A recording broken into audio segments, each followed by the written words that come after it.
Praise the lord. హల్లెలూయా. ముందుగా ఈ అవకాశం ఇచ్చిన అయ్యగారికి నా హృదయపూర్వక ధన్యవాదాలు తెలియజేస్తున్నాను. నా పేరు రత్నాకర్. అయ్యగారికి నేను బ్రదర్లో అవుతాను, బావగారు అవుతాను. ఎందుకంటే చంటి మా బావమధ్య అన్నమాట. చంటి మీకు అందరూ తెలుసు కదా, మాది హైదరాబాద్, కానీ నేను పుట్టింది ఇక్కడే, ఉంటుంది మాత్రం హైదరాబాద్. ఓకే, మీ సాక్ష్యాలు విన్న తర్వాత నేను చెప్పాలనుకున్న వాక్యం ఎగిరిపోయింది. ఏమైంది? ఎగిరిపోయింది. మరి మీతో ఏం మాట్లాడాలో దేవుని ప్రార్థనని ఏం మాట్లాడాలనుకుంటున్నామో అన్నది దేవుడే మనతో మాట్లాడతాడు. ఎందుకంటే నేను అనుకున్నది వేరే, ఇక్కడ పరిస్థితిని చూసింది వేరే. కాబట్టి చూద్దాం దేవుడు మనతో ఎట్లా మాట్లాడతాడో చూద్దాము. అందరూ ఒకసారి తలలో ఉంచుకోండి, ప్రార్థన చేద్దాం. మహానతుడు, మహాగంధన మా క్రీస్తు ప్రభా, దైవ రక్షక దేవ, నీ కృప నీ ప్రేమతో తండ్రి అనుక్షణము నీ కాపుదలతో మమ్మల్ని ఉంచి సారికి ప్రభా నీ సన్నిధికి రాణిస్తున్నందుకు నీకు వందనాలు స్తోత్రాలు చెల్లిస్తున్నాం తండ్రి. అనేక సార్లు నీ సన్నిధిలో మా కష్టాలని మా బాధల్ని మేము వెళ్ళగక్కినప్పుడు తండ్రి నీవు కనికరించి మమ్మల్ని తండ్రి నీ కాపుదలతో ఉంచి మా అక్కర్లు తీర్చిన దేవా నీకు వందనాలు స్తోత్రాలు చెల్లిస్తున్నాం. ఇక్కడ చూస్తున్న ప్రభా ఈ బిడ్డలందరూ తండ్రి మరి కష్టజీవులని నాకు అర్థమవుతుంది. మరి ఈ ప్రాంతంలో వీరు ఇక్కడ ఉండి ఎంతో కష్టపడి కుటుంబాలని పోషించుకుంటూ నిన్ను తండ్రి మరి ఫాలో అవుతున్న విధానం బట్టి నీకు వందనాలు స్తోత్రాలు. గొప్ప దేవుడు అయిన నీవు, సైన్యములకు అధిపతి అయిన నీవు ప్రభా మమ్మల్ని కూడా నీ యొక్క ఆధీనంలో ఉంచుకొని నీ కృపను బట్టి నడిపించమని మా ప్రభువును ప్రియరక్షకుడైన యేసునామం కోరుచున్నాం తండ్రి, ఆమేన్. మిమ్మల్ని మీ దగ్గర నుంచి ఆన్సర్ వస్తే ఒక ప్రైజ్ కూడా ఉంటుంది. ఒక ప్రైజ్ అంటే ఒక గిఫ్ట్ ఉంటుంది. కుటుంబం మొత్తం, ఇప్పుడు ఇక్కడ ఉన్న వాళ్ళు, కుటుంబం మొత్తం ఇక్కడ ఉన్న వాళ్ళు నిలబడండి. ఇక్కడ ఉన్న మీ కొద్ది మందిలో కుటుంబం అంతా ఉండాలి. కుటుంబం అంటే తల్లి, తండ్రి, పిల్లలు.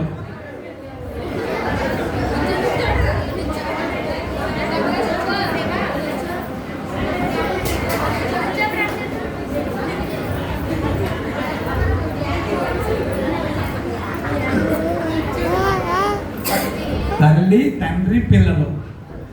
మీరందరూ ఎవరి కుటుంబం వారి దగ్గర ఉండండి. ఒక 5 నిమిషాలు మాత్రమే, ఒక 5 నిమిషాలు మాత్రమే ఎవరి కుటుంబం వారి దగ్గర ఉండాలి. ఎవరి కుటుంబం వారి దగ్గర. అండ్ బాయ్స్ ముందు, వెనకున్న వాళ్ళు ముందుకు రండి, వెనకున్న వాళ్ళు ముందుకు రండి.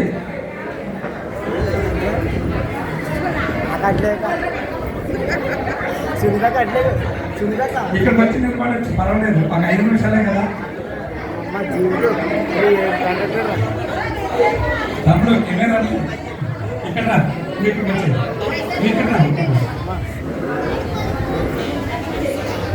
నిమిషం నన్ను తీయద్దు.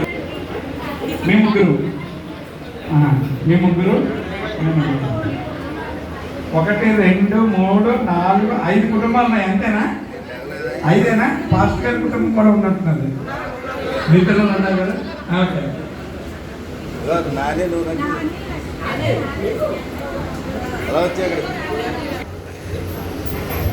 అంతేనా? పాస్టర్ గారి కుటుంబం కాకుండా 6 కుటుంబాలు. ఈ 6 కుటుంబాలకి నెక్స్ట్ టైం వచ్చినప్పుడు మంచి గిఫ్ట్ తీసుకొస్తాను. Thank you. కూర్చోండి. ఈ 6 కుటుంబాల పేర్లు తీసుకోండి. ఏడా ఎవరు సరే, ఏంటంటే అటెండెన్స్ ఉంటుంది కాబట్టి దేవునికి బాధ్యత పెరుగుతుందండి. ఏం పెరుగుతుంది? దేవునికి బాధ్యత పెరుగుతుంది. ఏమని పెరుగుతుంది? వీళ్ళ కుటుంబం మొత్తం నా సన్నిధికి వచ్చి ప్రార్థన చేసి నా సన్నిధిలో గడిపి వాళ్ళు మళ్ళా వారం అంతా కష్టపడి వెళ్ళిపోతున్నారు.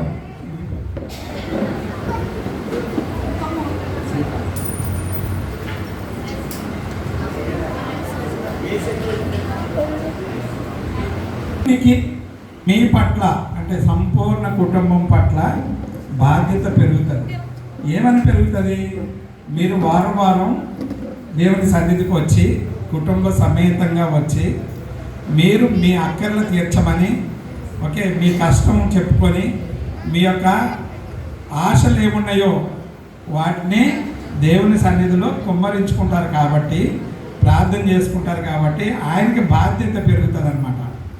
తండ్రి భర్త వచ్చి భార్య రాకపోయినా, భార్య వచ్చి భర్త రాకపోయినా, ఓకే, సగం బాధ్యత మాత్రమే దేవుడికి ఉంటుంది. నేనేం వట్టిగా చెప్పట్లేదు, మీకు కావాలంటే బైబిల్ వాక్యాలు కూడా తీసి చెప్పగలను, ఓకే.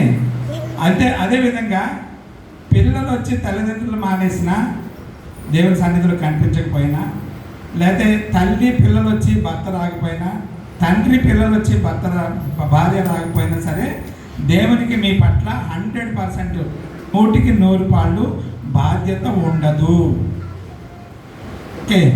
అయితే మీరు అనొచ్చు, సార్ మా ఆయన నా మాట వినరు, ఆయన తాగుతాడు, కొడతాడు, తిడతాడు అనొచ్చు. ఈ తాగుతాడు, కొడతాడు, తిడతాడు అన్నప్పుడు మీరొక్కరే దేవుని సన్నిధికి వస్తారు కాబట్టి ఆయన విషయంలో తీర్పు దేవుడే చేస్తాడు. అవునా కదా? దేవుడే ఆ తీర్పు తీరుస్తాడు. ఎట్లా తీరుస్తాడు? నువ్వు ఇక్కడ చర్చిలో కూర్చొని తల్లిగా తన్ని బిడ్డలు తీసుకొని చర్చికి తీసుకొచ్చి, దేవా నా భర్తని మార్చు అని చెప్పి ఒక తప్పేలోనో గిన్నెలో తీసుకొని ఆయనతో పట్టడానికి మొదలెట్టావనుకో, కొట్టేవాళ్ళు ఉన్నారా? గొడవ పెట్టుకోవడానికి మొదలెట్టామనుకో, గొడవ పెట్టుకునే వాళ్ళు ఉన్నారా? ఉన్నారు కదా. సో దేవుడికి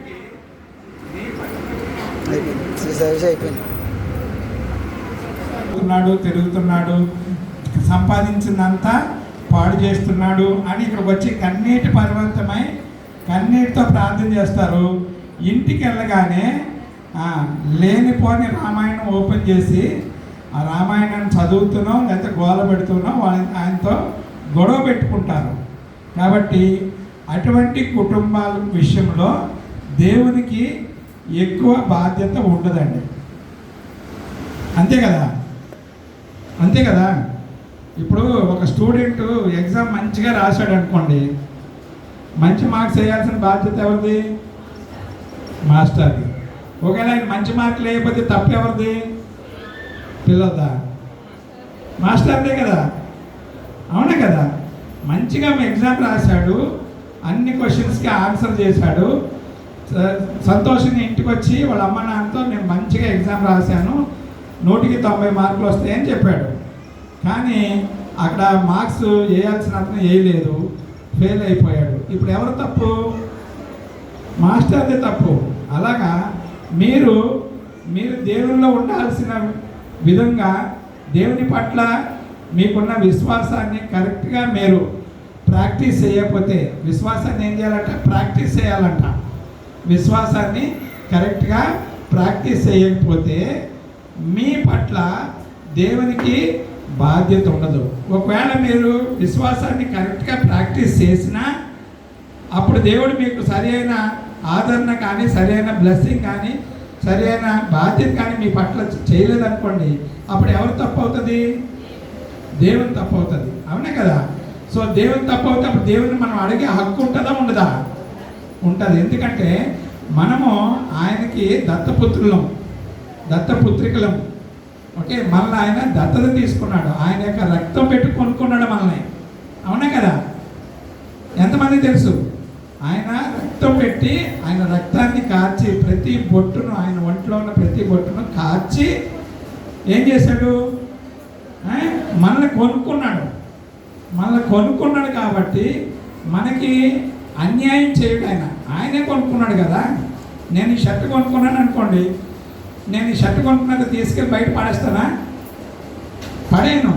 నాకు ఇష్టమైందిగా కొనుక్కున్నాను కాబట్టి ఖచ్చితంగా ఇష్టంగానే వాడుకుంటాను. అదేవిధంగా ఆయన ఇష్ట ప్రకారం మనల్ని కొనుక్కున్నాడు కాబట్టి మనం ఏం చేయాలి? తప్పనిసరిగా ఆయన ఎవరు మాట్లాడతలేదు, ఆయన చెప్పింది మనం చేస్తాము, మనం చేసింది ఆయన చూస్తాడు. మన యొక్క విశ్వాసాన్ని ప్రాక్టీస్ చేసే విధానాన్ని బట్టి ఆయన మనల్ని దీవిస్తూనే ఉంటాడు. ఎవరైనా దీవింపబడలేదు అంటే దేవుని తప్పైనా ఉండాలి, మన తప్పైనా ఉండాలి. అవునే కదా? Yes or no? దేవుని తప్పైనా ఉండాలి, మన తప్పైనా ఉండాలి. సో మన తప్పు అయితే మనం సరిదిద్దుకోవాలి, దేవుని తప్పు అయితే దేవుడు సరిదిద్దుకుంటాడు. అవునే కదా? Yes or no? సో దేవుడు అంటే ఏంటండి, దేవుడు ఎలా సరిదిద్దుకుంటాడు? ఆయన మన కోసం ఎందుకు ఎలా చేస్తాడంటే ఆయన మనం కొనుక్కున్నాడు కదా. అవునా కదా? ఆయన మనల్ని కొనుక్కున్నాడు కాబట్టి ఆయన బాధ్యత. నీకు బట్టలు లేవా? ఆయన బాధ్యత. నీకు సరైన చదువు రావట్లేదా? ఆయన బాధ్యత. నీకు సరైన జాబ్ రాలేదా? ఆయన బాధ్యత. ఓకే, నీకు సరైన జ్ఞానం లేదా? ఆయన బాధ్యత. ఎప్పుడు నీ విశ్వాసాన్ని నువ్వు సరిగా ప్రాక్టీస్ చేస్తే. ఇప్పుడు ఒక అబ్బాయి ఎంబీబీఎస్ డాక్టర్గా చదువుకున్నాడు. ఓకే, హాస్పిటల్కి వెళ్ళాడు. కూర్చొని రోగులు వచ్చారనుకోండి, మన పేషెంట్స్ వచ్చారనుకోండి, ఏమ్మా బాగున్నావా, నీ డ్రెస్ బాగుంది, మీ ఇంట్లో ఏం వండుకున్నారు అంటే అని అడిగాడు అనుకోండి, అతను కరెక్ట్ మందులు రాయగలరా? రాయలేడు. అవునే కదా? ఎందుకు రాయలేడు? అతను చదువుకున్నది ఏంటి, అతని దగ్గరకు వచ్చిన పేషెంట్ ఎవరు, ఆయన అడుగుతున్న క్వశ్చన్స్ ఏంటి, ఏం జబ్బుందో దాని విషయంలోనే మాట్లాడాలి. అలా మాట్లాడినప్పుడు మాత్రమే అతనికి ఆ పేషెంట్కి ఎటువంటి మందులు ఇవ్వాలో తెలుస్తుంది. ఆ తెలిసిన విధంగా రాస్తేనే ఆ మందులు వేసుకున్నప్పుడు తగ్గుతుంది. అదేవిధంగా మనం దేవుని సన్నిధికి వచ్చినప్పుడు మనకి ఏం కష్టం ఉందో మనం కరెక్ట్గా చెప్పాలి. స్టోరీలు చెప్పకూడదు. ఇక్కడి నుంచి పోతారు, అట్లా యాడో తిరిగిட்டு వస్తారు, అలా చెప్పకూడదు. కరెక్ట్గా నీకు ఏం అవసరమో అదే చెప్పాలి. ఓకే, అలా చెప్పినప్పుడే దేవునికి అర్థమవుతుంది. ఫర్ ఎగ్జాంపుల్, ఇందాక ఎవరో చెప్పారు, తాగుతాడు కొడతాడు. ఎవరమ్మా చెప్పింది? మీరే కదా? మీ ఆయన తాగుతాడా? ఏం పేరు మీ ఆయన పేరు? అమ్మా అంబేద్కరా?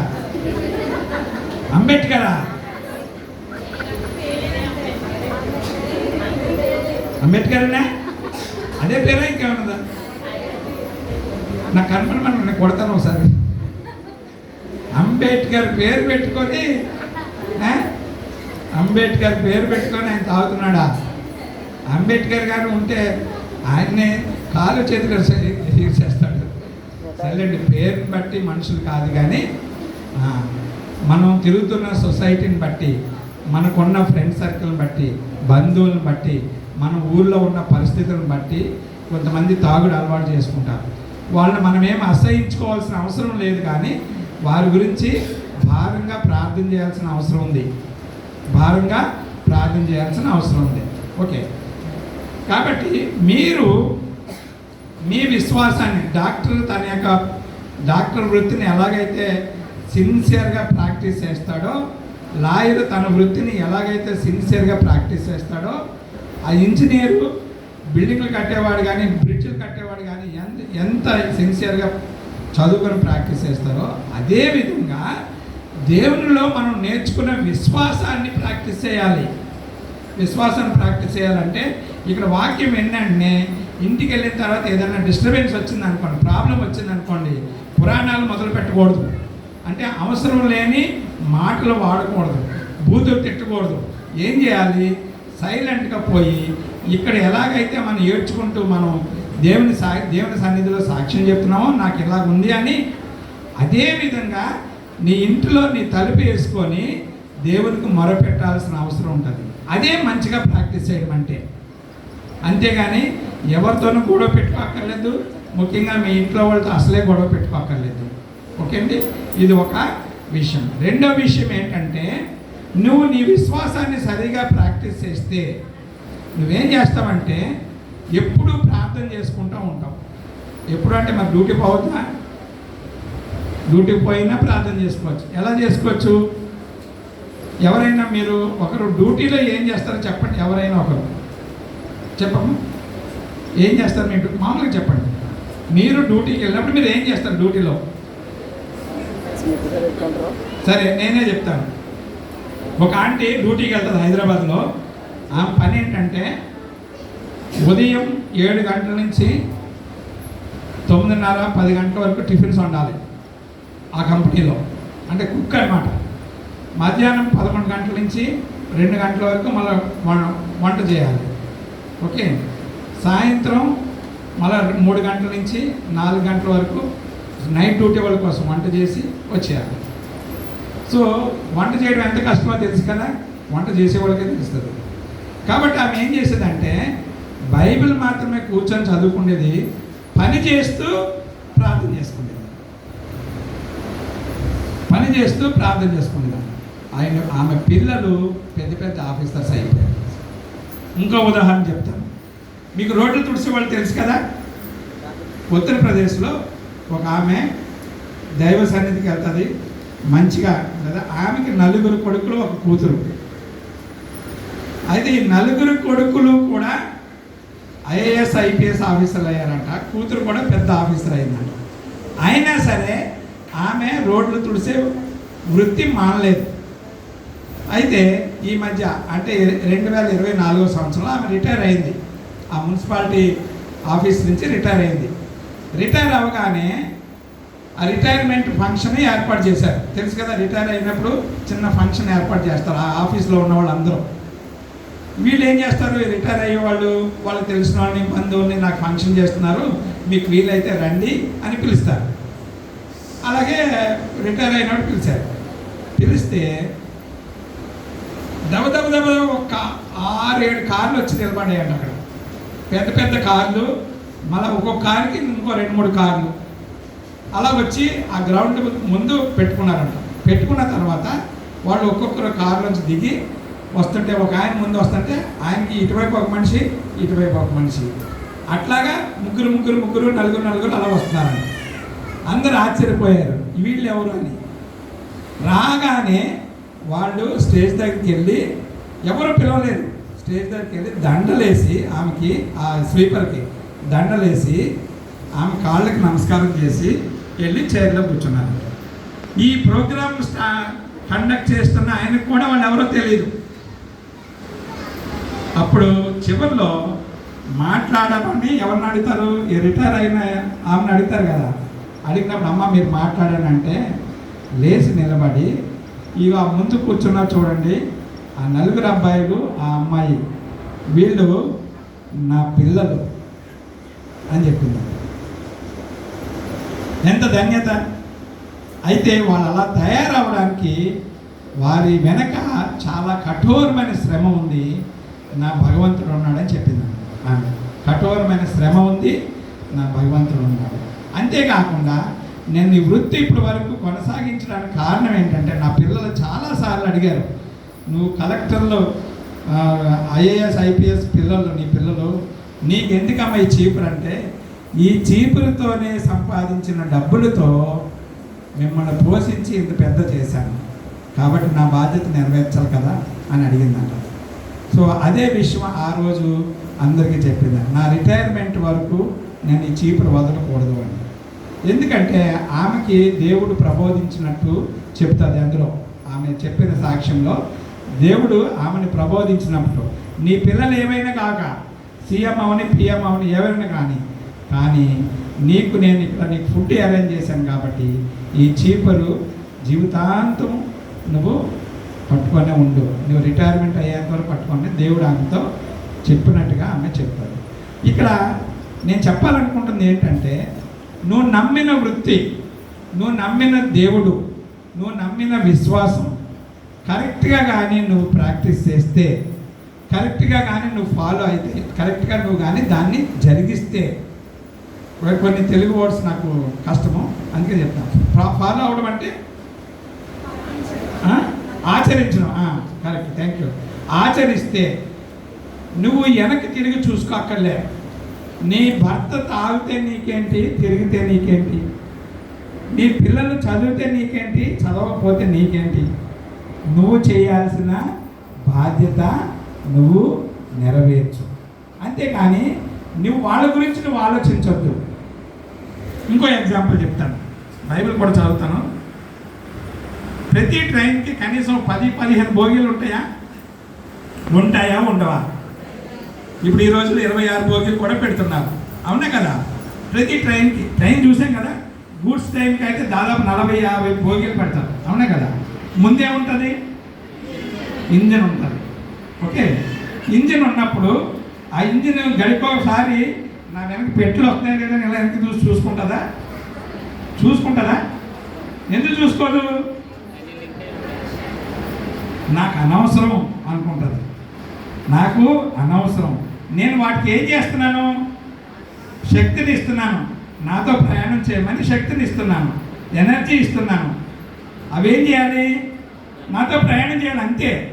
నన్ను ముందుకు చూసుకుంటూ ప్రయాణం చేయాలి, అంతేగాని ఇంజిన్ వెనక్కి తిరిగి చూడకూడదు. చూస్తే ఏమవుతుంది? యాక్సిడెంట్ అవుతుంది. ఏమవుతుంది? ఇంజిన్ వెనక్కి తిరిగి చూసుకుంటే మిగతా పెట్లన్నీ బోల్తా కొడతాయి, అవునే కదా? అప్పుడప్పుడు కొడుతున్నాయి కదా. అది ఇంజిన్ తప్పు కాదులండి, మనుషుల తప్పు. అలాగే నీ కుటుంబాన్ని నడిపించుకుంటున్న నీవు దేవునిలో కరెక్ట్గా అంటు కట్టబడి, దేవునిలో కరెక్ట్గా విశ్వాసంతో ఉండి, దేవునిలో నీ యొక్క భక్తిని, విశ్వాసాన్ని, నీ యొక్క డ్యూటీని కరెక్ట్గా నెరవేర్చుకుంటూ ముందుకే పోవాలి తప్ప వెనక్కి తిరిగి చూడకూడదు. నువ్వు భార్యవైనా భర్తవైనా వెనక్కి తిరుగు. నీకు తెలుసు కదా, బైబిల్లో ఒక మాట ఉంది, నాగట్టి మీద చెయ్యి వేసి వెనక్కి తిరిగేవాడు దేవుని రాజ్యానికి వారసుడు కావాలండి. చూడండి ఎంత స్పష్టంగా రాసి ఉందో బైబిల్లో. నాగట్టి మీద చెయ్యి వేసి దుక్కుతున్నాడు అనుకోండి. నాగలంటే దుక్కుతున్నదే కదా. మీరు వ్యవసాయకులు కాబట్టి చాలామంది ఇక్కడ పల్లెటూరులో ఉన్నారు కాబట్టి మీకు తెలుసు. సో దుక్కుతున్నవాడు అది దుక్కుతున్నప్పుడు ఏం చేయాలి? ఆ నాగలి ఈ ఎద్దు కాళ్ళలో పడుతుందా, ఆ ఎద్దు కాళ్ళలో పడుతుందా చూసుకొని, రెండింటికి కష్టం లేకుండా వాటి కాళ్ళలో పడకుండా ఏం చేయాలి? దాన్ని సరిగా పట్టుకొని ముందుకే చూడాలి. వాడు వెనక్కి చూసే అవకాశమే లేదు. ఒకవేళ అట్లా వెనక్కి చూసేవాడు ఎవరైనా ఉంటే వాడు దున్నలేడు సరిగదా, ఆ ఎద్దులు వాడిని తిరగబడే అవకాశం ఉంటుంది. అలాగే సమస్యలను చూసి నువ్వు వెనక్కి తిరిగి చూసావో ఆ సమస్యలు నిన్ను కప్పెట్టేస్తాయి. అది ఏ సమస్య అయినా అవనివ్వండి. నీ భర్త తాగుతున్నాడా, లేకపోతే నీ పిల్లలు బాగా చదవట్లేదా, వాళ్ళు దోస్తులు అంటే వాళ్ళు తిరుగుతున్నారా, వాళ్ళు పనికిమాలలో అయిపోతున్నారా, నీకు అనవసరం. నువ్వేం చేయాలి?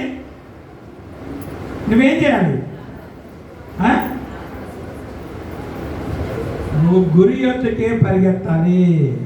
నీ విశ్వాసాన్ని సరిగా కాపాడుకోవాలి, నీ జీవితాన్ని సరిగా కాపాడుకోవాలి. ఇక్కడికి వచ్చి ఏడుస్తూ, అంటే నేను ఆ అక్కని నేనేమి నెగిటివ్గా మాట్లాడతలేదు, ఎగ్జాంపుల్ చెప్తాను. ఈరోజు అక్క ఏడుస్తూ వాక్యం సాక్ష్యం చెప్పింది, రేపొద్దున ఇంకొకరు ఏడుస్తూ సాక్ష్యం చెప్తాను, ఎందుకంటే కష్టం ఉంది కాబట్టి. కానీ నేనేమంటానంటే ఏడవద్దు. ఏం చేయాలి? పరిష్కారం వెతకాలి. పరిష్కారం వెతకాలంటే ఏం చేయాలి? దేవుణ్ణి పట్టుకోవాలి. దేవుణ్ణి పట్టుకొని నీ విశ్వాసాన్ని సరిగా ప్రాక్టీస్ చేస్తూ ముందుకు పోవాలి, అంతే తప్ప ఏడిస్తే సైతాన్ గాడు మనల్ని చూసి నవ్వుతాడు. ఎప్పుడైతే సైతాన్ చూసి నవ్వాడో మనలో బలహీనత వచ్చేస్తుంది. ఏమొస్తుంది? ఏమక్క నేను చెప్పేది కరెక్టేనా? మనలో ఏమవుతుంది? బలహీనత. అది ఎంత పెద్ద యాక్సిడెంట్ అయినా, ఎంత పెద్ద ప్రాబ్లం అయినా మనకు అనవసరం. హిందువులు చెప్తారు కదా, ఏం చెప్తారు? శివుని చిత్తం లేనిదే చేయమైనా కుట్టదు అంటారు. ఆ హిందువుల్లో కనుక బైబిల్లో కూడా ఉంది, దేవుని చిత్తం లేనిదే మనకి ఏమీ జరగదు. ఒకవేళ జరిగింది అంటే అది ఆయన తప్పే, లేదా మన తప్పు దానికి పనిష్మెంట్. అది మన తప్పు దానికి పనిష్మెంట్. ఎగ్జాంపుల్ చెప్తాను చూడండి. కొత్తగా ఊరగాయ వచ్చిందని ఇంత ఊరగాయ ఇంత అన్నం వేసుకొని తినేసామనుకోండి, ఏమవుతుంది? లేకపోతే నేను ఈ ఏరియాకి వచ్చినప్పుడు ఎక్కువగా చేపలు తినేస్తూ ఉంటాను. ఏమవుతుంది? ఇంగ్లీష్లో సామెత ఉంది, too much of anything is good for nothing. అంటే ఏది కూడా అత్యధికంగా చేయకూడదు. ఈవెన్ ప్రార్థన అయినా సరే. చాలామంది ఏం చేస్తారు తెలుసా, దేవా దేవా దేవ దేవ అని రోజంతా గడిపేస్తారు, ఏం పని చేయరు.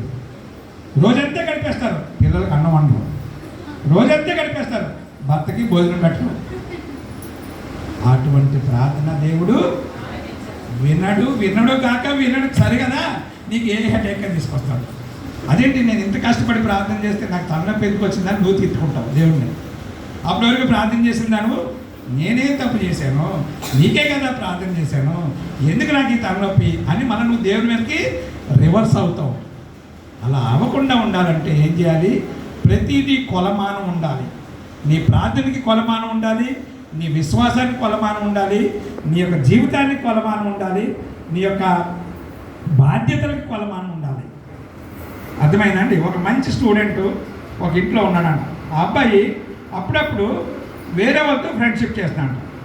వీళ్ళ మమ్మీ అనుకుందంట, అంటే మా మమ్మీ లాంటిది అనమాట, నువ్వు వెళ్ళొద్దు అన్నాను. అవతల వాడు కూడా మంచి పిల్లోడే, నువ్వు వెళ్ళొద్దు అంటే వీళ్ళ అమ్మకి తెలియకుండా చాట్ని వెళ్ళాల్సి వచ్చిందాడు. ఓసారి వాడికి యాక్సిడెంట్ అయిపోయింది. ఈమె ఏమనుకుంది, నేను వెళ్ళొద్దాను కాబట్టి యాక్సిడెంట్ అయింది అనుకుంది. వాడేం చేశాడు, మా అమ్మ వెళ్ళొద్దు అంటుంది, చూస్తుందేమో నన్ను కొడుతుందేమో భయపడుతూ వెళ్ళిపోయి బండిలో పడ్డాడు. ఏది టూ వీలర్ మీద వస్తుంటారు సార్. ఇప్పుడు ఈ మధ్య ఎక్కువగా ఆడపిల్లలు యాక్సిడెంట్లు చేస్తూ ఉంటారు. వాళ్ళు రొయ్యి అంటారు, తక్కువ ఎవరైనా కొట్టేస్తాడు. సో వాడేం భయపడుతూ ఉంటుంటే ఈ పిల్ల నేర్చుకుంటుందేమో, ఆమె భయపడితే ఆయన కొట్టేస్తుంది. సో ఇలాంటివి జరుగుతాయి. కాబట్టి ఏదైనా ధైర్యంగానే ముందుకు పోవాలి, అది చేయాలి. కానీ మనం ఒక ప్రార్థన చేయడం నేర్చుకోవాలి. ఒక ప్రార్థన నేను చదువుతాను, నాతో పాటుగా చెప్పండి. కీర్తనలు 16 అధ్యాయం. కీర్తనలు 16 అధ్యాయం. యాక్చువల్గా ఈ కీర్తనలు 16 అధ్యాయాన్ని నేను అధ్యాయం అంటే ఏమనుకోవద్దు, కీర్తన అని చాలామంది అంటారు. దీన్ని దావీదు మహారాజు రాశాడు. అది క్రీస్తు ప్రభు పుట్టక ముందే రాశాడు కాబట్టి ఇది క్రీస్తు ప్రభువుకి పోల్చి చూస్తారు. చాలామంది పోల్చి చూస్తారు, మంచిదే. కానీ మనం ఏం చేద్దామంటే ఈరోజు ఈ యొక్క కీర్తన 16 అధ్యాయం అనుకోండి, కీర్తన అనుకోండి, మళ్ళీ నేను తప్పు చెప్పాను అనుకోవద్దు. ఇంకా చాలామంది అధ్యాయం అనగానే కోపం వచ్చేస్తుంది. మా పాస్టర్ గారికి రాదనుకుంటున్నాను, అధ్యాయం అనగానే కోపం వచ్చేస్తుంది. ఈ కీర్తనలో పాటలు మరి పాటలాగే చెప్పాలి, ఏదో అనుకోండి పర్వాలేదు. అయితే ఈ కీర్తన 16లో ఏముంటుందంటే క్రీస్తు ప్రభుకి పోల్చుకుంటూ రాశారు, లేదా క్రీస్తు ప్రభు యొక్క జీవితం, మరణం, పునరుత్థానం రాశాడు. నిజమే. థియోలాజికల్గా అంటే మన పాస్టర్ గారు ట్రైనింగ్కి వెళ్తారు కదండి, ఆ థియోలాజికల్గా చూస్తే, ఆ వేదాంత పరంగా చూస్తే 99% క్రీస్తు ప్రభు గురించే ఇందులో ఉంటుంది. కానీ మనం మన జీవితానికి ఏముందో చూద్దాం. మొదటి వచనం చూడండి, నేను చదువుతాను, నా వెనకే మీరు చెప్పండి. దేవా, నీ శరణుజొచ్చి ఉన్నాను, నన్ను కాపాడుము. ఏమనుంది? శరణుజొచ్చడం అంటే ఏంటి?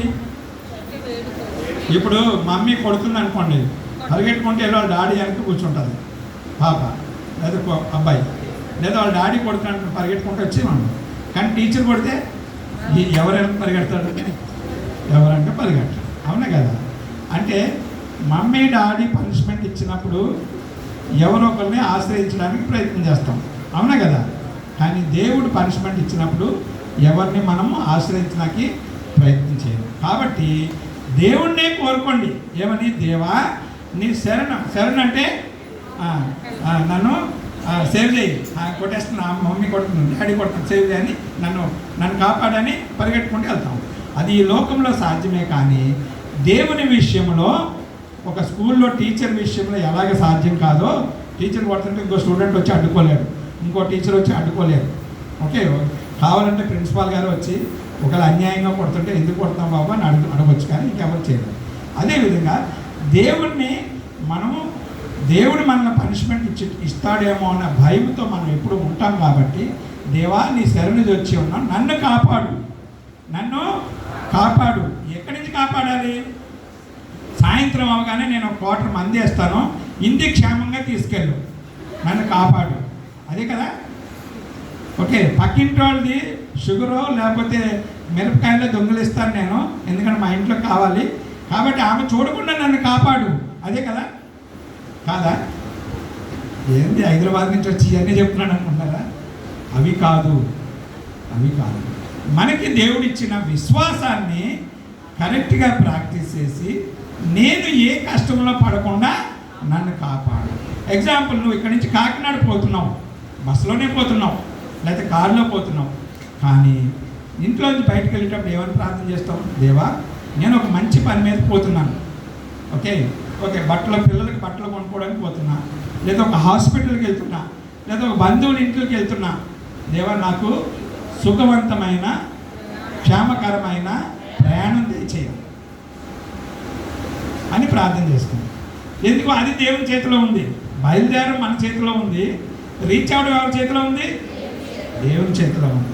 చాలాసార్లు మనం ఈ ప్రార్థన చేసుకోం, టక్కన బయలుదేరిపోతాం, అద్దం ముందు ఎంతసేపు అయినా ఉంటాం, కానీ టక్కన బయలుదేరిపోతాం, వెళ్ళిపోతాం. కానీ నువ్వు రోజు ప్రాక్టీస్ చేస్తున్న నీ విశ్వాసం ఉందే, అది నువ్వు వెళ్ళేటప్పుడు ప్రార్థన చేసుకోకపోయినా నీకు మర్చిపోతే, బై మిస్టేక్ మర్చిపోతే, పొరపాటున మర్చిపోతే దేవుడు దాన్ని పెద్దగా పట్టించుకోవడం సరిగదా, నీకు క్షేమకరమైన ప్రయాణం దయచేస్తాడు. అలాగే డ్యూటీకి వెళ్ళేటప్పుడు చాలామంది ప్రార్థన చేసుకోరు, భోజనం చేసేటప్పుడు ప్రార్థన చేసుకోరు. మీకు బాగా ఆకలిస్తుంది, సపోజ్ నేనే ఉన్నాను, నాకు బాగా ఆకలిస్తుంది అనుకోండి, ప్రార్థన చేసుకునే అంత ఓపిక లేదనుకోండి, నేనేం చేస్తాను తెలుసా? యేసు రక్తమే జయం, యేసు రక్తమే జయం, యేసు రక్తం సంపూర్ణ విజయం, అపవాది కీడు అనంతరం. అపవాది కీడు భోజనంలో ఎందుకు ఉంటుంది? ఎందుకు ఉంటుందంటే ఉంటుంది. హోటల్లో తినేటప్పుడు, హాస్టల్లో తిన్నప్పుడు, లేదంటే ఇంట్లో తిన్నప్పుడు కూడా ఏదైనా పొరపాటుని ఏ బల్లె గుడ్డో ఏదోటి పడి ఉండొచ్చు కదా. కాబట్టి మనం ప్రార్థన చేసుకుంటే దేవుడు దాన్ని మార్చేస్తాడు. ఆ విశ్వాసం మనకు ఉండాలి. ఒకవేళ బల్లి పడిందని తెలిసి ప్రార్థన చేసుకుని తినేస్తాం అంటే నీ విశ్వాసం నిజంగా గొప్పదే, కానీ దేవుడు మనకి అది తప్పు జరిగింది అని చెప్పినప్పుడు కూడా చేస్తే మాత్రమే తప్పు, అంతే కదా. బల్లి పడిందని తెలియగానే బల్లి పడితే పడితే ప్రార్థన చేసుకున్నాం కదా అని తినకూడదు. అంటే ఏదైనా సరే ప్రాక్టీస్ చేయాలి, మన విశ్వాసాన్ని ప్రాక్టీస్ చేయాలి. మంచి చెడు అనే విచక్షణ జ్ఞానం ఎవరికైనా ఇచ్చాడు అంటే దేవుడు ఈ భూమి మీద ఒక మనిషికి మాత్రమే ఇచ్చాడు. జంతువులకి ఇచ్చాడా? నిన్న చిన్న యూట్యూబ్లో చూశాను, ఒక ఆవు ఇంత పెద్దది, అంటే దాదాపు 15 ఇంచుల పొడవున్న ఈ పుచ్చకాయ అంటాం కదా, వాటర్ మిలాన్, ఈ పుచ్చకాయ చెక్కని అంటే ఆ తోలుని మింగింది. అది లోపలికి వెళ్తలేదు, బయటికి పోవట్లేదు. సో ఎవరో ఒక అబ్బాయి చూసి, అది ఆవులంటే ఇప్పుడు అన్నీ గల్లీల్లోనే తిరుగుతున్నాయి కదా, ఎవరు పట్టించుకోవట్లేదు, ఆవుల్ని ఎద్దుల్ని ఎవరిని పట్టించుకోవట్లేదు. సో పాప మాత్రం దాన్ని జాగ్రత్తగా పట్టుకొని అందులోంచి బయట తీస్తే దాదాపు 15 ఇంచులు ఒక జాన అనుకోండి, అంత జాన అంత పొడవున్న, అంటే అది దానికి తెలియదు, అది ఆహారం అనుకొని తీసుకుంది, కానీ అది లోపలికి పోకపోవడం వల్ల కాదు. అంటే అదే మనిషి అయితే చేస్తుందా? ఒకవేళ అదే మనిషి అయితే అది ముక్కలుగా కట్ చేసుకొని తింటారు, అవునే కదా. ఒకవేళ అదే చెక్క తినాలంటే, దాని యొక్క పైన ఉన్నదాన్ని తినాలంటే అలా చేస్తారు. అంటే మనిషికి విచక్షణ జ్ఞానం అనేది ఉన్నది, కానీ జంతువులకి, పక్షులకి, కీటకాలకి, చేపలకి ఏటికి కూడా ఆ విచక్షణ జ్ఞానం ఇవ్వలేదు. కాబట్టి మనం విశ్వాసం ప్రాక్టీస్ చేసేటప్పుడు ఏం చేయాలి? విచక్షణ జ్ఞానాన్ని బైబిల్లో ఉంది కదా, మీరు పావురం వల్లే నిష్కపటంగాను, పాము వల్లే వివేకంగాను ఉండాలంట. చూడండి, పాము చాలా చెడ్డదని మనకు తెలుసు, కానీ అది చాలా వివేకంగా ఉంటుంది. పావురం తెలుసు కదా, అది ఎవరు పట్టుకున్నా దొరికేస్తుంది, వాళ్ళు ఏం చేస్తారన్నది పట్టించుకోరు, పెంచుకుంటున్నారు కదా అనుకుంటారు, అవును కదా. సో మనం కూడా మన విశ్వాస జీవితంలో అంత స్పష్టంగా ఉండాలి, అంత క్లారిటీ కలిగి ఉండాలి. అయితే మనలో ఉన్న ఒక చెడ్డ గుణం ఉంది. అది చెడ్డ గుణం అనాలో బలహీనత అనాలో మీరే నిర్ణయించుకోండి. ఏంటంటే క్రైస్తవుల్లో ఉన్న బలహీనత ఏంటంటే ఎవరినైనా తొందరగా నమ్మేస్తాం. అవునే కదా, నమ్ముతామా నమ్మమా? కానీ ఇక మీద గుర్తుపెట్టుకోండి, దేవుణ్ణి తప్ప ఎవరిని తొందరగా నమ్మొద్దు. కొన్ని రోజులు వాళ్ళతో మీరు మెలగాలి, కొన్ని రోజులు వాళ్ళతో మీరు సంభాషించాలి, కొన్ని రోజులు వాళ్ళతో మీరు అంటే ఇప్పుడు ఎక్కడైనా కొత్త జాబ్లో జాయిన్ అయ్యారంటే వాళ్ళతో పని చేస్తూ ఉండాలి. అప్పుడే వాళ్ళ క్యారెక్టర్ తెలుస్తుంది, లేకపోతే తెలియదు. ముఖ్యంగా మనం బ్యాంక్కి వెళ్ళినప్పుడు లేకపోతే అవసరాల ఇంటికి అంటే బంగారం చేసే వాళ్ళ ఇంటికి వెళ్ళినప్పుడు మనం వాళ్ళు ఏం చెప్తారు నమ్ముతాం. అవునే కదా, నమ్ముతామా లేదా? ముఖ్యంగా ఈ రోజుల్లో బ్యాంక్కి వెళ్ళినప్పుడు చాలా జాగ్రత్తగా ఉండాలి. బ్యాంక్ ఆఫీసర్ చెప్పింది ప్రతిదీ నమ్మకూడదు. లోన్ తీసుకునేటప్పుడు కానీ లేదా మనం ఏదైనా ఫిక్స్డ్ డిపాజిట్ చేసేటప్పుడు కానీ మనం నమ్మకూడదు. ఈ రోజుల్లో దేవుణ్ణి తప్ప ఎవరిని అంత ఈజీగా నమ్మకూడదు, గుర్తుపెట్టుకోండి. కాబట్టి ఎప్పుడు కూడా ఏమని ప్రార్థన చేసుకోండి, దేవా నిన్ను శరణు చొచ్చి ఉన్నాను, నన్ను కాపాడుము అన్నాడు. అంతేకాదు, 2వ వచనం చూడండి, నీవే ప్రభుడవు, నీకంటే నాకు క్షమాధానం ఏది లేదని యెహోవాతో నేను మనవి చేయుదును. అంటే నీకు నువ్వు చెప్పుకోవాలి, అది దేవుడు తప్ప మన క్షమాధానం ఏదీ లేదు. నీ భర్త నీకు క్షమాధానం కాకపోవచ్చు, నీ భార్య నీకు క్షమాధానం కాకపోవచ్చు, రేపొద్దు నీ పిల్లల్ని కష్టపడి చదివించిన తర్వాత వాళ్ళు నిన్ను పట్టించుకోకపోవచ్చు. కానీ అన్నిటికీ క్షమాధానం ఎవరు? దేవుడు మాత్రమే, యేసయ్య మాత్రమే. నువ్వు ఎవరినైతే నమ్ముకున్నావో, ఎవరైతే నిన్ను తన రక్తం పెట్టి కొనుక్కున్నాడో ఆయన మాత్రమే మన క్షమాధానం. కాబట్టి మనం ఎప్పుడు కూడా ప్రార్థన చేసుకున్నప్పుడు ఈ 2 మాటలు మనం పలకాలి. 2 వచనాలు పలకడం ప్రాక్టీస్ చేయండి.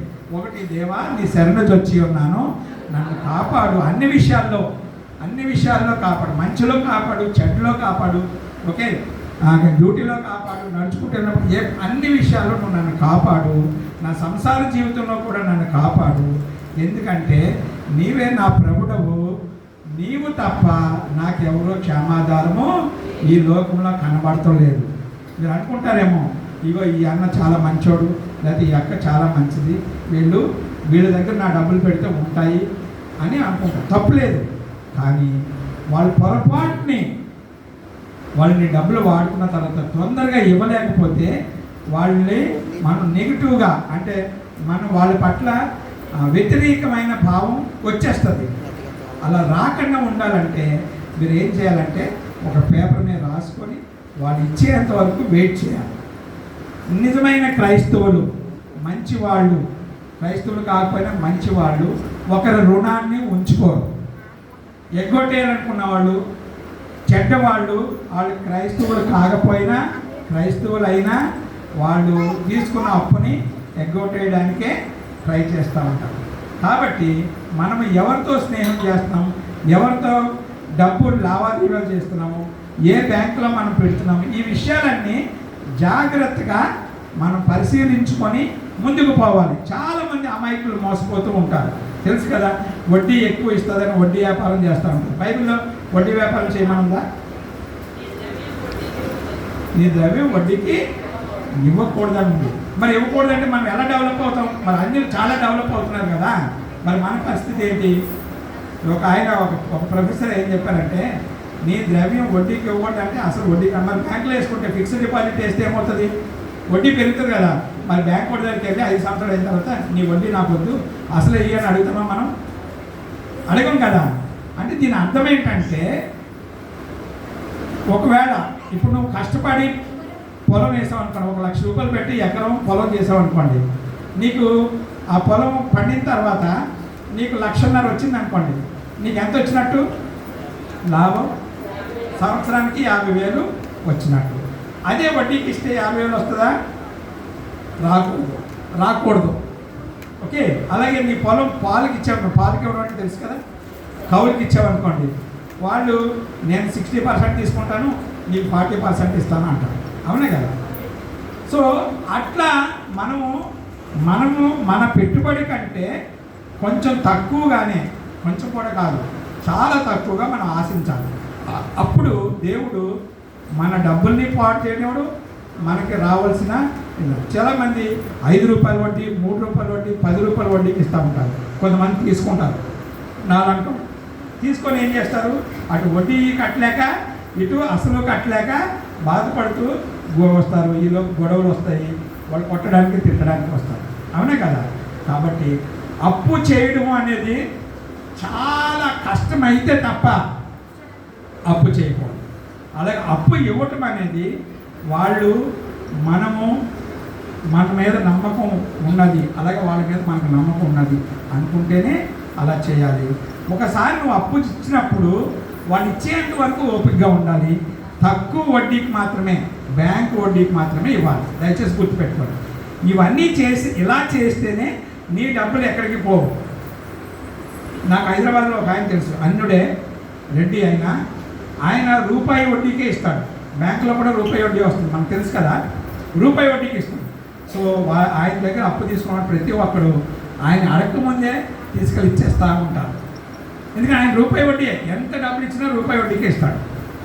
సో ఆ విధమైన మంచితనాన్ని మన జీవితంలో పెంచుకోవాలి. ఓకేనండి?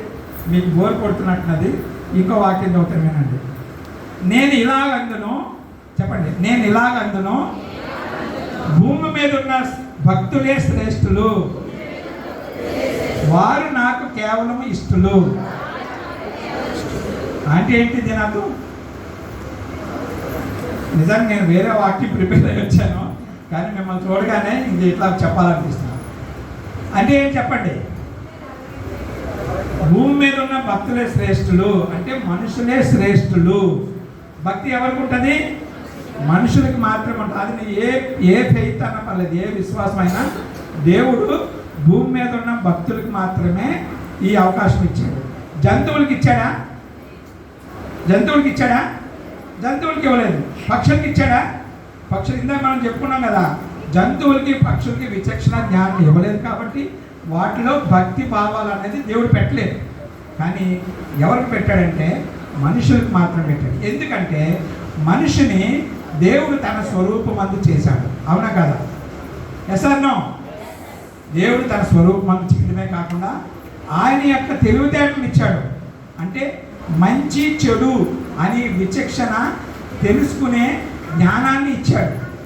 కాబట్టి ఏది చేస్తే మంచిది, ఏది చేయకపోతే మంచిది అనే విధానాన్ని మనిషికి మాత్రమే నేర్పించాడు దేవుడు.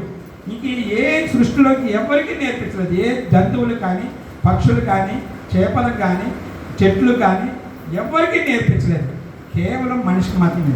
కాబట్టి మనము ఆయన భక్తులుగా ఉన్న మనము శ్రేష్ఠులుగా ఉండాలి అని దేవుడు ఆశిస్తున్నాడు. శ్రేష్ఠులుగా ఉండడం అంటే మంచిగా ఉండాలి. మంచిగా ఉండడం అంటే ఇందాక చెప్పాను కదా, చర్చిలో ఉన్నంతసేపు పెద్ద పెద్దగా ప్రార్థన చేయడం, పెద్ద పెద్దగా పాటలు పాడడం, ఇంటికి వెళ్ళగానే పక్కింటి వాళ్ళతో గొడవ పెట్టుకోవడం, ఇంటికి వెళ్ళగానే భర్తతోనో భార్యతోనో గొడవ పెట్టుకోవడం, ఇంటికి వెళ్ళగానే పిల్లల్ని పెద్ద పెద్దగా అరుస్తూ తిట్టడం, ఇదేనా? కాదు. అలాగే మనం డ్యూటీ చేసే దగ్గర మన యొక్క సమాజం, మన చుట్టూ సమాజంలో మనమంటే రత్నాకర ఇతనితో మనం గొడవ పెట్టుకోని అవసరం లేదు అని ముందే వాడు అనుకోవాలి. ముందే వాళ్ళు అనుకోవాలి. ఆ స్టేజ్కి మనం రావాలి. ఆ విధమైన ప్రయత్నం మనం చేయాలి. ఆ విధమైన విశ్వాసం మనం చేయాలి. అంతేకాని మనము సాక్ష్యం చెప్పేటప్పుడు నాకు ఈ కష్టం ఉన్నది అని మీరు చెప్పే ముందే దేవునితో మీరు పోరాడాల్సిన అవసరం ఉంటుంది. ఎందుకంటే ఇక్కడ మీరు సాక్ష్యం చెప్పినప్పుడు మీ సాక్ష్యాన్ని వేరే వాళ్ళు లోకుగా తీసుకోవద్దు. అవునా? ఆమె ఎప్పుడు ఇలాగే చెప్తుంది, చూసారా? అంటే మీరంటే లోకం అయిపోయింది. మీ సాక్ష్యం ఎప్పుడు ఎలా ఉండాలంటే ఎదుటి వాళ్ళకి భయాన్నన్నా పుట్టించాలి, బ్లెస్సింగ్స్ అన్న రావాలి. చూసారా? ఎదుటి వాళ్ళకి భయాన్నన్నా పుట్టించాలి, లేదా వాళ్ళకి బ్లెస్సింగ్స్ అన్న రావాలి. భయం పుట్టించాలంటే ఏం చేయాలంటే, నువ్వు ఎవరికి తెలియకుండా తప్పు చేసావు అనుకోండి, 10 మందిలోనూ దేవుని సన్నిధిలో ఒప్పుకో. అప్పుడు ఎదుటి వాళ్ళకి ఏమొస్తుంది? భయం వస్తుంది. అవునా కదా? Yes or no? నువ్వు ఎవరికి తెలియకుండా తప్పు చేసి నేనే ఉన్నాను, ఓకే, ఇగో చాలా రోజుల నుంచి మా చంటి వాళ్ళ ఇంట్లో ఉన్నాను, మా బామ్మతో ఇంట్లో. వాళ్ళకి చెప్పకుండా వాడు వాచి పట్టుకొని పోయాను నేను. ఎగ్జాంపుల్ చెప్తున్నా, ఎందుకంటే మాకు మేము చెప్పుకుంటేనే బెటర్ కదా. పట్టుకొని పోయాను. పట్టుకొని వెళ్ళిపోయిన తర్వాత వాళ్ళు వెతుక్కున్నారు, దొరకలేదు, అయిపోయింది. కానీ దేవుడు నన్ను గుచ్చుతున్నాడు. యూ థీఫ్ అంటున్నాడు. అంటే నువ్వు దొంగవి అని చెప్తున్నాడు. కాబట్టి నేను ఈ ఊరికి రాకపోయినా ఏం చేయాలి? నేనున్న చోట నన్ను ఎప్పుడైతే దేవుడు గుచ్చుతున్నాడో, నేను నా బాబుమాన్ గారి ఇంట్లో దొంగతనం చేశానో ఇది నా తప్పే అని నేను ఎప్పుడైతే బహిరంగంగా ఒప్పుకుంటానో, నాలాగా ప్రవర్తించే కొంతమంది సంఘంలో ఉంటారా ఉండరా? వాళ్ళకి భయం పుట్టుకుంటారు. భయం పుట్టుకొని అయ్యో నేను ఇతను రత్నాకర్ తప్పు చేశాడు కాబట్టి అతనికి ఈ పనిష్మెంట్ ఇచ్చాడంట దేవుడు.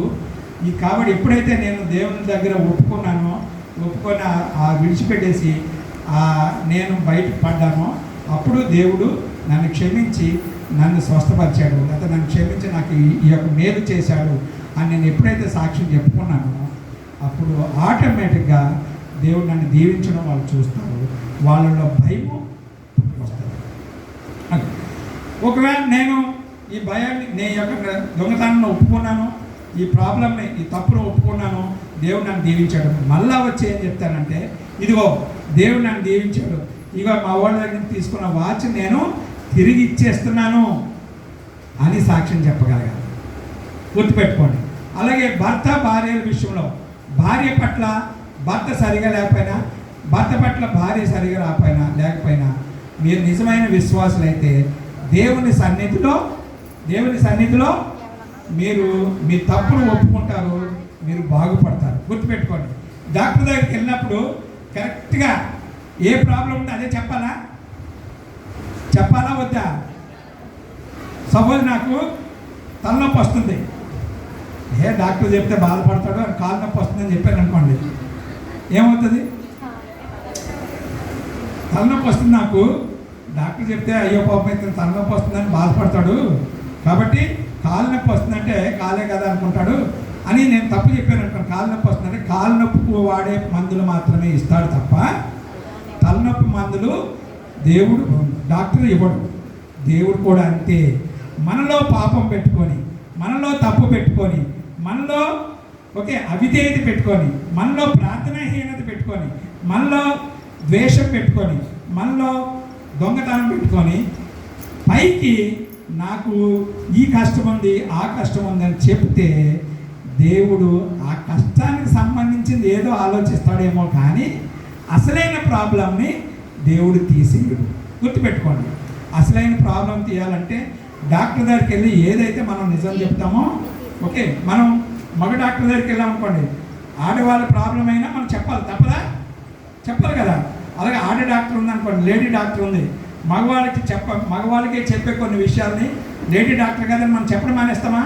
చెప్పడం మానం. ఎందుకంటే మనం దేవుడి తర్వాత దేవుడిగా మనం ఆలోచిస్తాం కాబట్టి వాళ్ళకి ఎవరి దగ్గర ఏ డాక్టర్ ఉన్నా, మగ డాక్టర్ ఉన్నా, ఆడ డాక్టర్ ఉన్నా, మనకున్న కష్టాన్ని ఖచ్చితంగా చెప్తాం. అలా చెప్తేనే వాళ్ళు కరెక్ట్ మందులు ఇవ్వాలి. అలాగే దేవుని దగ్గరికి వచ్చిన నీ కష్టాన్ని చెప్పే ముందు నువ్వు ఎట్లా ప్రవర్తిస్తున్నావు, నీ బతికేంటి, నీ యొక్క జీవితం యొక్క రహస్య జీవితం ఏంటి, ఇవన్నీ నువ్వు దేవుని ముందు ఓపెన్ చేస్తేనే దేవుడు నిన్ను దీవిస్తాడు, లేకపోతే దీవించాడు. గుర్తుపెట్టుకోండి. చాలామంది పాస్టర్లు ఈ మధ్య ఎలా చెప్తారంటే, నువ్వు దశమ భాగం ఇచ్చేస్తే దేవుడు నిన్ను దీవించేస్తాడు, లేకపోతే నువ్వు రెగ్యులర్గా చర్చికి వస్తే దేవుడు నిన్ను దీవించేస్తాడు, లేకపోతే నువ్వు సంఘంలోకి వచ్చి మొత్తం ఇదంతా క్లీన్ చేసేస్తే దేవుడు దీవించేస్తాడు. కాదు, ఇవి ఒక ఎత్తు మాత్రమే.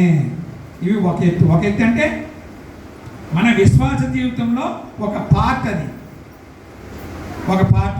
ఇలా చేయకుండా నువ్వు దొంగవయ్యి, నువ్వు వ్యభిచారమయ్యి, నువ్వు సరైన ఆధ్యాత్మిక జీవితం లేని పర్సన్ అయ్యి ఉండి నువ్వు చర్చి ఊడ్చు, దశమ భాగం అయ్యి, పాస్టర్ గారి దగ్గర రోజు ప్రార్థన చేయించుకో, దేవుడు మాత్రం నిన్ను దీవించడు. గుర్తుపెట్టుకోండి. అంటే ఎవరైతే కరెక్ట్ విశ్వాసాన్ని ప్రాక్టీస్ చేస్తారో వాళ్ళు మాత్రమే వాళ్ళ మనస్సాక్షి పనిచేసి దశమ భాగం ఇస్తారు. వాళ్ళు మాత్రమే వాళ్ళ మనస్సాక్షి పనిచేసి దేవుని సన్నిధిలో సేవ చేస్తారు. సేవ అంటే పరిచర్య చేస్తారు. ఎవరైతే విశ్వాస జీవితంలో కరెక్ట్గా ఉంటారో వాళ్ళు మాత్రమే నిష్కపటమైన ముఖముతో మనసుతో అయ్యగారి దగ్గరికి వెళ్ళి ప్రార్థన చేయించుకోగలుగుతారు. అంతే తప్ప మీరు ఇవన్నీ చేసి జీవితంలో కరెక్ట్గా లేకపోతే మాత్రం జరగదు. ఒక్కటే గుర్తుపెట్టుకోండి. నేను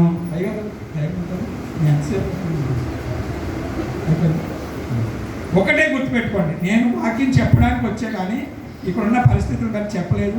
నేను నెక్స్ట్ టైం వచ్చినప్పుడు తప్పనిసరిగా చెప్తాను. ఒకటే గుర్తుపెట్టుకోండి, విషయం ఏంటంటే మీరు సరి అయిన విశ్వాస జీవితం లేకుండా మీరు ప్రార్థన చేస్తే ఆ ప్రార్థన దేవుడు అంగీకరించారు. ఫైనల్గా ఒక మాట చెప్తాను వినండి. 5వ వచనం, ఇదే అధ్యాయంలో 5వ వచనం, యెహోవా చెప్పండి, యెహోవా నా స్వాస్థ్య భాగము, నా పానీయ భాగము, నీవే నా భాగమును కాపాడుచున్నావు. మనోహర స్థలములలో నాకు పాలు ప్రాప్తించను, నాకు పాలు ప్రాప్తించను, శ్రేష్టమైన స్వాస్థ్యము నాకు కలిగెను. నువ్వు నిజమైన క్రైస్తవ బిడ్డవి, నిజమైన విశ్వాసుడు అయితే ఈ 2 వచనాలు నీయే. ఈ 2 వచనాలు నీవే. ఏంటవి? యెహోవా నా స్వాస్థ్య భాగం అంటే నా ఆస్తికి అధిపతివు నువ్వే, నా పానీయ భాగాన్ని నేను తినే తిండికి అధిపతివు నువ్వే. ఓకే, అంతేకాకుండా నా ఆస్తిని, నా స్వాస్థ్యాన్ని, నా తిండిని, నా బట్టని, నా ఇంటిని అన్నిటినీ కాపాడేవాడు కూడా నీవే. సో అది మాత్రం మనం గుర్తుపెట్టుకోవాలి. అంతేకాకుండా మనోహరమైన స్థలములలో నీవు నాకు పాలు ప్రాప్తించు. మనోహరమైన స్థలం అంటే మంచి మంచి పొజిషన్స్ మీ కుటుంబాల్లో మీరు చూస్తారు. మీ పిల్లలు బాగా చదువుకుంటారు, చదువుకొని వాళ్ళు గవర్నమెంట్ జాబ్స్ చేస్తారు, పెద్ద పెద్ద డాక్టర్స్ అవుతారు, ఇంజనీర్స్ అవుతారు, లేకపోతే పెద్ద లాయర్ అవుతారు, లేదా పెద్ద దైవ సేవకుడు అవుతారు. దైవ సేవకుడు కూడా మంచి మంచి పొజిషన్లో ఉన్నారు, తెలుసు కదా మీకు అందరికీ, అవునా కదా? ఇంత పెద్ద పెద్ద భాగ్యాన్ని దేవుడు మనకు అనుగ్రహిస్తాడు. ఎప్పుడంటే మన విశ్వాస జీవితము కరెక్ట్గా ఉన్నప్పుడు మాత్రమే. లేకపోతే దేవుడు మన యొక్క భక్తిని గౌరవించడు. దేవుడి మాటలు దీవించున్నారు.